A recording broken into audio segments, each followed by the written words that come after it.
Hi, I'm Mike Zipser, and here in the studio with me is best-selling author, Charles Gannon. Hi, Mike. Chuck, welcome to this Fast Forward. It's great to be on Fast Forward. Now, your latest book, Fire with Fire, which is the first of your new series, Tales of the Terran Republic, has hit the bestseller list, and That's that must feel pretty good. Oh, it feels very good. How's that for understatement? Yeah. Now, this book starts off in the 22nd century, about 100 or so years from now. Right. And there are, I think, the countries are formed into 5 blocks on the Earth, and there's a lot going on. How did you go about building this Earth of the future? That's a question that's short in the asking and Yeah. long in the answering, except for I've got to really chop it down because we're on TV here. I guess you could say I sort of worked from both ends. And what I mean by that is I've always had an interest in science fiction. I've always had an interest in the sort of what if, and if this goes on, sort of dualities of looking at the future, not in a predictive fashion. I think anybody who's in this game for prediction is destined to, at the very least, disappointment and possibly making quite a fool out of themselves. But there were some issues that I did want to talk about and could be spoken about in some cases fairly literally, in some cases metaphorically, or I guess you could say sort of paradigmatically. And so I wanted it to feel real. That was, the immersivity is a very important word to me. I've been in the gaming industry as well as this. I wrote for Traveller, I wrote for 2300 AD, I wrote for Twilight 2000. So anybody out there who played GDW games as a kid, or as an adult, they'll be familiar with those titles. That's me. Yeah. And so coming from that background, there was a real desire to sort of work not just in terms of ideas, but quantities. So that when I was thinking about the economics, for instance, of this world, or the alliances of this world, or the motivations of the political actors, and of course those always tend to inform the individuals as well, that it wasn't coming out of just spun out of gossamer. That actually it was a projection from a known place. So what I did back as far as 1990, 1991 was I got hold of the World Almanac and the CIA World Factbook. And I began looking at the numbers, and I began backtracking and reading about how people thought things were going to change, how they in fact did change, where they were the same, where they were so very often not.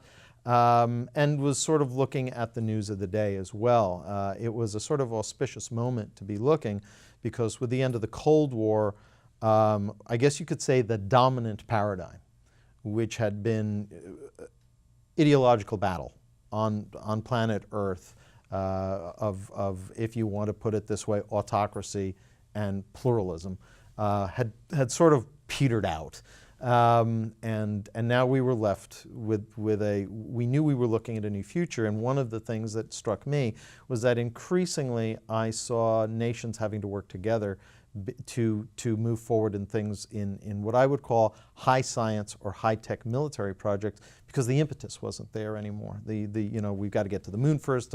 My ICBM has got to be bigger with you. I mean, sort of missile envy, I guess you could say.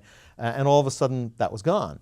Or mostly gone and diminishing quickly. So what I saw was different national actors getting together to actually fund those sort of things. That led me to thinking about blocks. So one of the things is, I know this seems like a circuitous answer, but I really was thinking about how the age of the nation was not necessarily ending, but evolving into a different kind of alliance, an alliance that actually had to do with how do we fund things that are still strategically important, and yet we can't get the political will to do it at the level that we had. And of course, big weapons and big science and space are big ticket items. So you can't sort of, if you say, well, we're just going to fund at the new level of interest, that would mean you're shutting down programs right and left. So what we saw, to my mind, is truly the International Space Station became the International Space Station. In its original concept, it was not.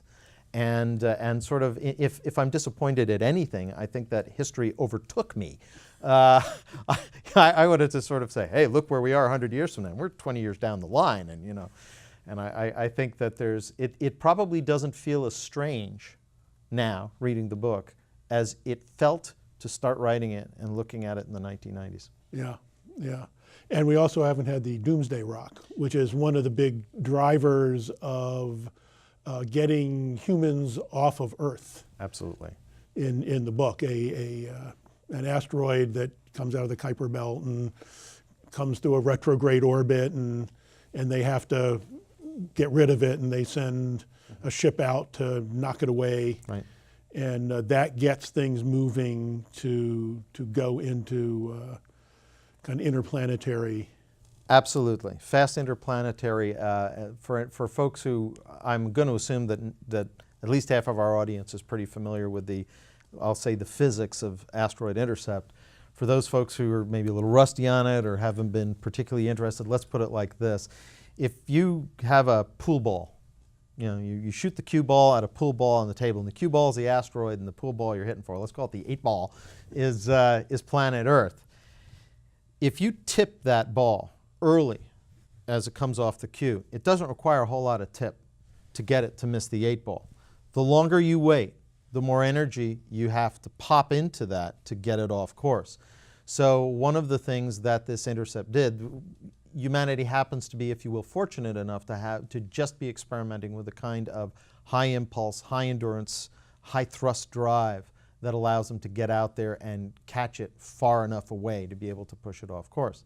That wake-up call is enough to certainly get interplanetary fears generated. It turns out, when we get to the end of the book, this book, Fire with Fire, that, let's put it like this.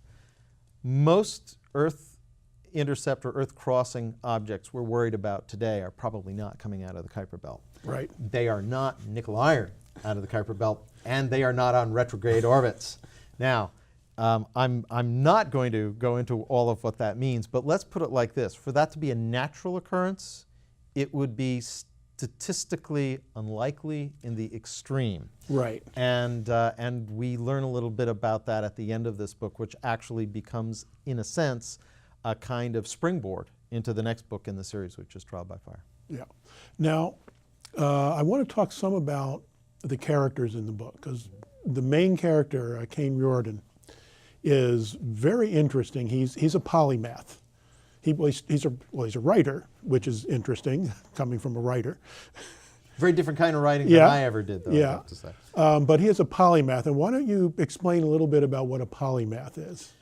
A polymath, I guess you could say, there are a whole lot of ways of going at this. The quick and dirty answer to that is a Renaissance person, although not merely in their interests. One of the things about polymaths is they actually tend to, there's a distinct tendency of balance between lobe activity. They tend to not have strong right-left lobe developmental differences. They tend to be very, very even, which means they're using a lot of both the sort of objective, subjective, quantitative, qualitative sort of dyads are constantly feeding to each other. They also have a tendency to solve problems in terms of paradigms learned by observing other things.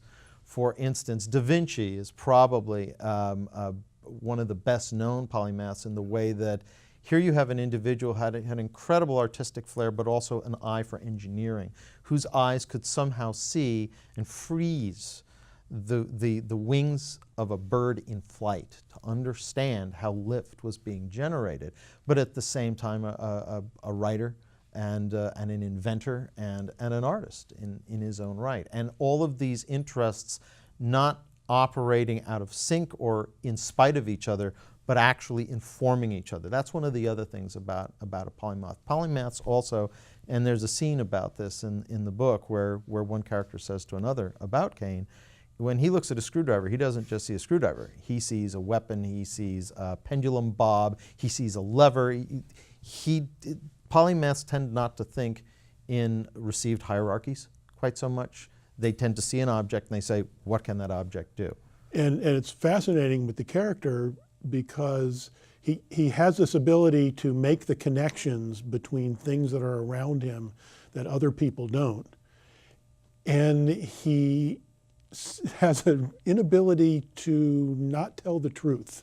Yes, that's And these things combine to save his life occasionally and to get him into lots of trouble, they do indeed. including at the very beginning of the book where he ends up in a cryopod. And then he's what, 20 years in the future? It's 13 years later, Yeah. he wakes up, he is awakened at first, and he's sent to Delta Pavonis 3 to, and the reason he's selected to go and look at the reports of possible exosapient ruins is that he was never in the intelligence game, but people in the intelligence game put him into the cryopod, largely, as we learn at the end of the book, out of pure error. It was error for a reason. It wasn't just sort of, something hit you in the head out of left field, but he was talking with people about certain things that made them think he had motivations other than the ones he had. I can't say any more than that. Yeah. I know that's terribly tangled, otherwise we and get then into spoilers. when he wakes up, he's It's- lost 100 hours. Yeah, he can't remember the last 100 hours of what happened to him. He will get those back. Those tend to be highly revealing. Yeah. They certainly set some I dramatic love the arcs. reveal on what that was. Oh, don't you wish you could say? But we can't. Yeah. And then he's sent off because while he's been out, they are now interstellar. 13 years later, well, one of the things they thought, of course, he was nosing around about was they were developing an antimatter plant on the far side of the moon. The reason they were doing that, and he sort of figured it out, was it was the only way you could get enough energy density to propel a starship, which they were working on at that time. As a matter of fact, they were in the trials. So they thought that what for him was serendipitous was they were thinking was actually nefarious. And he winds up waking up 13 years later. And you're right, the speed with which this technology has changed both the technoscape and the culturescape of the human race is pretty marked. And I will say that if you consider that the 5 blocks are not necessarily that friendly with each other, to some degree what we learn is that the person who put Caine in the cryopod has to some degree manufactured the equivalent of an interstellar space race, because that individual foresaw that it might be really useful to spread quickly, and that turns out to be a fairly farsighted and foresightful precaution. Yes. So at the beginning of the book, he goes out to Delta Pavonis 3, and the book becomes a first contact story, as well as an adventure and Lots of shooting, lots of ducking, lots of mysteries. Yep. Yeah, but it then goes into a first contact, and then it goes through that, and it changes again and opens up some more, and yet there's the action sequences in it. What I think is on the cover is where he's, the assassin tries to get him on a ship, and he has to make some very difficult decisions. Indeed. In there, and then it opens up even more and goes into interstellar things and interstellar confederacies. And it's one of the things you've done in the book is you've got a number of different kind of confederations of groups. They try to make the World Confederacy in part of the book where it's very political, and another great character, the assassin with his little box that eats the olives. The olive-eating man. Yes, the olive-eating man, and it just keeps opening up, and it mixes the spy thriller, with the political thriller, and then that goes into a interstellar political thriller, and you have the Accord, which you have in the book. The Accords, all the rules of the interstellar confederation are spelled out. Yes. And coming up with those must have been fascinating. Well, as the one of the just to let drop a little bit, it does turn into a political thriller. And first, it turns into a political thriller with people. After it is thought that after Caine Riordan delivers the information about what he found on Delta Pavonis 3, the crosshairs that have been on his back should be off his back, but they're not.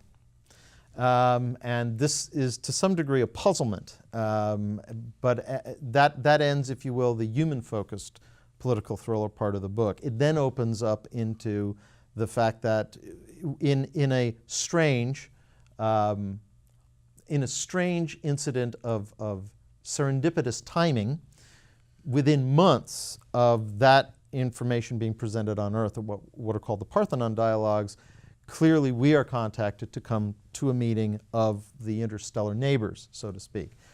It becomes evident later on that it's not so serendipitous because coincidence like that is a rare and endangered species. One may say extinct, perhaps. And so it becomes, again, a political thriller as the stakes build and build and build. The action sequences, I'm glad you appreciate them. I have a background in film, and one of the things that I tend to do a lot, I would say, is cross-cutting. I find that when I start writing action sequences, if you think, for instance, about a movie and the way it's constructed and the long passages where people are speaking to each other and you don't get anything visually interesting. Sorry, guys and gals, but like this. But then as you move into a combat sequence, what happens is the pace of the cuts starts getting that much faster. You start sort of zooming in on, if you will, everything becomes very economical at that moment. It's all about action. You never have an object, for instance, introduced in the middle of an action sequence. Right. It has to have been. And they're great action sequences. Well, I mean, I thank you. You never lose track of where anything is in them, which you do in a lot of action sequences. We're almost out of time. And I want to mention. We said this was going to happen, and yes, it did. Yes. The second book in the series is Trial by Fire. Correct. And you're working that now. That is in final line edits right now. I'd hope to have it out by the end of August, but it's going to be a little bit later. To the publisher by the end of August. It'll be out next year, sometime probably between July and August, in again mass market paperback format, electronic. There will be an electronic advanced reader copy, as Bain always does. That will probably be available as long as 3 or 4 months beforehand. I have been gratified by the number of people who have said, you got to let me know right away. Well, that's great. And when it comes out, maybe you can come back on. I would be delighted. Okay. Well, thank you very much. Appreciated having you here. Love the book. Mike, thanks very much. I have seen Fast Forward in the past, and I'm delighted to be part of it now. Well, thank you. Okay. And, well, that's it. And from all of us here at Fast Forward, this is Mike Zipser saying, take care.